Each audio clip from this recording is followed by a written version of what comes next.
துன்பத்திற்கு தக்கதாய், துயரத்திற்கு தக்கதாய், துக்கத்திற்கு தக்கதாய் ஆனந்த தைலம். இங்கே மகிழ்ச்சியின் பாடல். கடைசியாக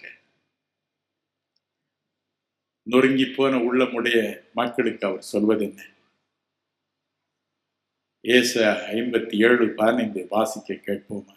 நித்திய வாசியும் பரிசுத்தர் என்கிற நாமமும் உள்ளவராகிய மகத்துவமும் உன்னதமுமானவர் சொல்லுகிறார், உன்னதத்திலும் பரிசுத்த ஸ்தலத்திலும் வாசம் பண்ணுகிற நான் பணிந்தவர்களின் ஆவியை உயிர்ப்பிக்கிறதற்கும் நொறுங்கினவர்களின் இருதயத்தை உயிர்ப்பிக்கிறதற்கும் நொறுங்குண்டு பணிந்த ஆவியுள்ளவர்களிடத்திலும் வாசம் பண்ணுகிறேன்.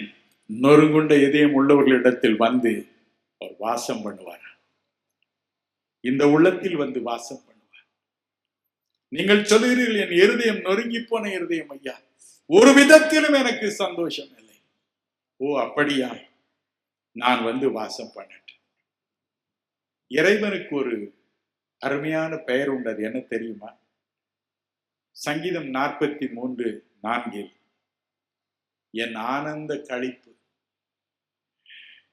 நம்முடைய ஆனந்தம், நம்முடைய களிப்பு எல்லாவற்றையும் ஒன்று சேர்த்து அதற்கு ஒரு உரு கொடுக்க முடியுமானால் அதுதான் இறைவன்.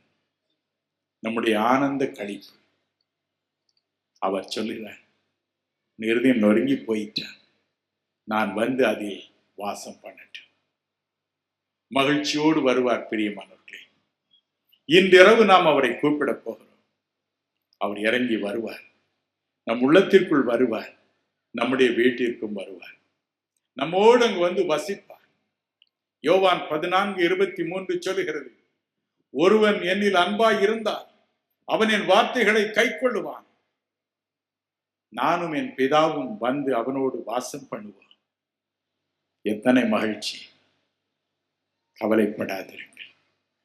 அவர் உங்கள் இல்லத்திற்கு வந்து உங்களோடு கூட வாசம் பண்ண விரும்புகிறார். இன்று இரவு நம்முடைய இதயத்திற்குள் அவரை கூப்பிடுவோம்.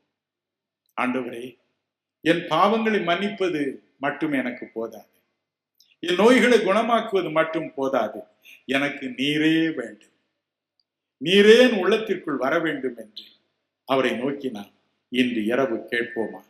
அவர் வருவார். நம்முடைய உள்ளத்திற்குள் நிரந்தரமாய் ஒரு ஆனந்த களிப்பு, 24 மணி நேரம் ஒரு ஆனந்த களிப்பு,